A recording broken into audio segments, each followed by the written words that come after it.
चुनाव के लिए बीजेपी ने जारी की उम्मीदवारों की पहली लिस्ट में 44 उम्मीदवारों के नाम शामिल। पूर्व डिप्टी सीएम निर्मल सिंह को टिकट नहीं मिला।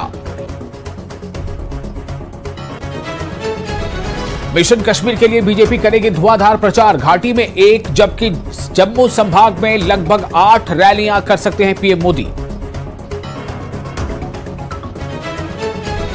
राम माधव और जी किशन रेड्डी आज से रहेंगे जम्मू कश्मीर के दौरे पर। पार्टी नेताओं और कार्यकर्ताओं से करेंगे मुलाकात। नेशनल कॉन्फ्रेंस और कांग्रेस गठबंधन में सीटों के बंटवारे पर गतिरोध अब भी बना हुआ है। केंद्रीय कांग्रेस नेतृत्व ने मामले को सुलझाने के लिए टीम को किया रवाना। केसी वेणुगोपाल, पवन खेड़ा, सलमान खुर्शीद और भरत सोलंकी श्रीनगर रवाना। हिमाचल विधानसभा मानसून सत्र से पहले आज होगी